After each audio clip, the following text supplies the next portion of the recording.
আশা করি ভালো আছো, সুস্থ আছো। আমরা খুব ভালো আছি।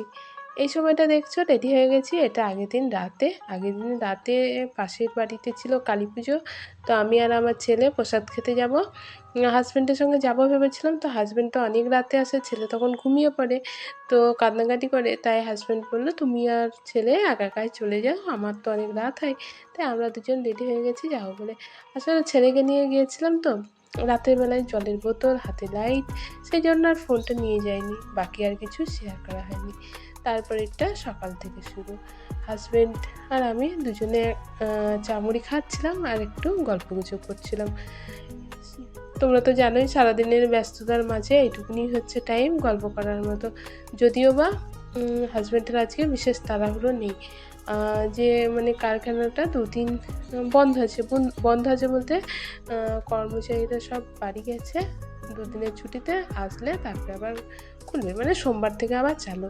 তো দেখো হাসব্যান্ড এখানে জাপানি পুঁটি যাই হোক মাছ নিয়ে নিয়েছে। মাছগুলো বেশ ভালো আর কি। দুটো নিতে বলেছিলাম, 3টে নিয়েছে। তো অনেকটাই হয়ে গেছে, 2 দিন হয়ে যাবে। যাই হোক এটাকে কেটে নিই। আর এদিকে দেখো আমি পাঁচমিশালি একটা তরকারি করছি। তো এই যে বাছা কোচা একটুখানি পুঁই গাছ আছে, সেখানে চুড়ি এসছে জানো তো। আর এটা খেতে তো খুবই ভালো লাগে।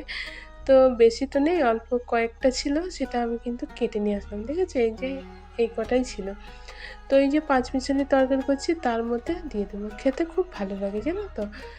তো আমি ভাবলাম নষ্ট করে কি হবে, 2 দিন থেকে ভাবছি দেবো কিন্তু তাড়াহুড়োর মাঝে রান্না করতে গিয়ে এত তাড়াহুড়ো হয় যে ইচ্ছে থাকলেও কোনো কিছুর উপায় থাকে না। তো আজকে সেরকম তাড়াহুড়ো নেই বলে আমি ভাবলাম যে মুচুরিটা কেটে নিয়ে যাই, রান্না করব। অবশ্য আজকে এই বছরের নতুন সবজি নিয়ে এসেছে হাসব্যান্ড। সেটা কিন্তু আজকে আর হবে না, কালকে করব। কারণ এই যে মাছটা আমি নিয়েছি গ্রাম থেকে, নিতে বললাম হাসব্যান্ডকে, সেই জন্য ওইটা আর আজকে হবে না, কালকে হবে। তো অবশ্যই তোমাদের সাথে শেয়ার করব। তার আগে এই যে পাঁচমিশালি তরকারি বসিয়েছি, তার মধ্যে পুঁই মুচুরিটা দিয়ে দিই, তারপরে তোমাদের সাথে শেয়ার করব।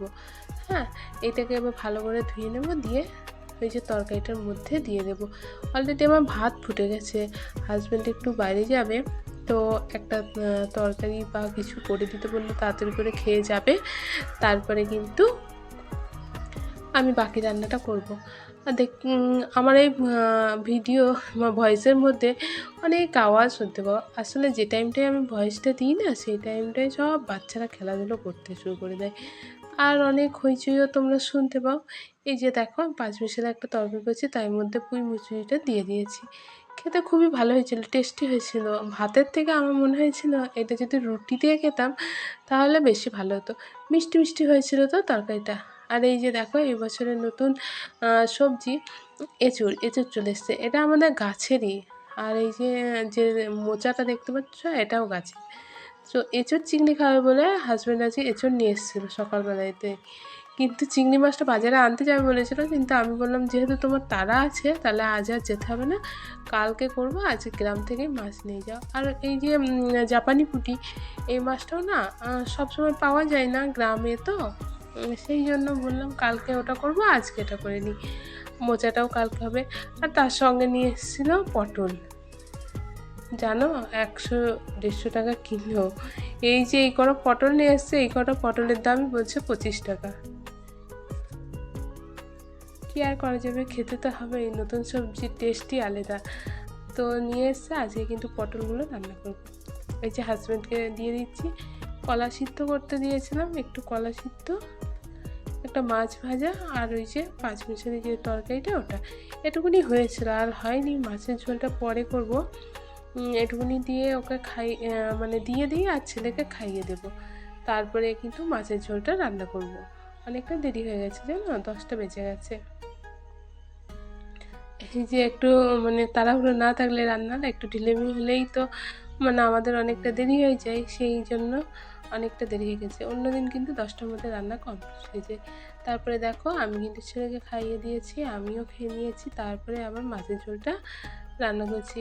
এই যে পটল দিয়ে মাছের ঝোল, খেতে বেশ টেস্টি হয়েছিল। নতুন সবজির টেস্টই আলাদা। যতই খারাপ হোক খেতে তবুও ভালো লাগবে। তারপরে সব রান্না টান্না কমপ্লিট করে আমি কিন্তু টেবিলটা ভালো করে মুছে নিচ্ছি।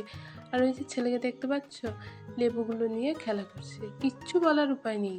যদি তুমি বলো তাহলে এমন জোর কান্নাকাটি করবে, তোমাকে আর কোনো কাজই করতে দেবে না, 12টা বাজিয়ে দেবে কাজের। তাই ও ওর মতো খেলতে থাকে আর আমি আমার মতো কাজ করতে থাকি। তারপরে ও যখন ঘুমায় তখন আবার সব কিছু তুলে গুছিয়ে রাখি। তো তারপরে চলে আসলাম রান্নাঘরে এই দেখো মুছে নিচ্ছি। তারপরে একটার পর একটা করে কাজ এগিয়ে নিয়ে যাব। আর রান্নাঘরটা যদি ফেলে রাখি, জানোই তো এই গরমের সময় মাছির কত উৎপাত। তো মাছি আর সারা বাড়িটাকে মাতিয়ে তুলবে, একদম ঠিক থাকতে দেবেন না তোমাকে। তাই যত তাড়াতাড়ি পারবে তত মানে নোংরা এঁঠো কাটা যা থাকবে সঙ্গে সঙ্গে পরিষ্কার করে নিয়ে যাও। মানে প্রত্যেক সিজনে একটা একটা করে কিছু না কিছু তোমার সমস্যা থাকবেই।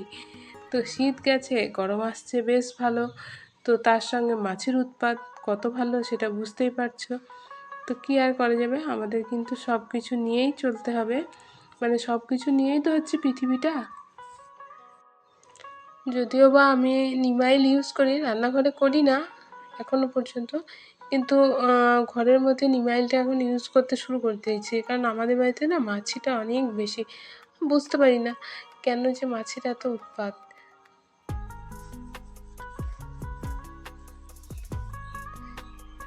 রান্নাঘর মুছে আমি কিন্তু কাচাকুচো করতে চলে এসেছি, অনেকগুলো জিনিস সার্ফ দিয়েছিলাম। আজকে আর বাইরে কাচতে যাইনি জানো তো, এই ভিতরেই কেচে নিলাম, কারণ ছেলে খুবই দুষ্টুমি করছে। আমি যদি বাইরে যাচ্ছি ও সঙ্গে সঙ্গে চলে যাচ্ছে। আর প্রচণ্ড রৌদ্র বাইরে, আর আমাদের উঠোন ঢালাই করা আছে, একদম তেতে যাচ্ছে, পা দেওয়া যাচ্ছে না। ছেলেটা যাচ্ছে, এদিকে পায়ে যখন গরম লাগছে তখন ও কান্নাকাটি করছে। তাই ভাবলাম আজকে আর বাইরে যাব না, ভিতরেই কেচে নেব। হাজব্যান্ডের জামা কাপড়গুলো এত নোংরা হয়েছে, মানে সেই সার্ফ দিয়ে ভিজিয়ে রেখেছে তাও যেন পরিষ্কার হতে চায় না। আর সবসময় এরকম ঘষে ঘষে পরিষ্কার করতে হয়, হাতে অনেক লাগে, বিরক্তও লাগে জানো তো। আমি মাঝে মধ্যে বলি তোমার জিনিস আমি কাচতে পারবো না, তুমি তোমার জিনিস কেচে নেবে। তো বলে হয়তো ওয়াশিং মেশিন পরে কিনে দেবো, কিন্তু আমি ওসব আর কিনতেও চাই না, কারণ শরীরে জং ধরে যাবে জানো তো।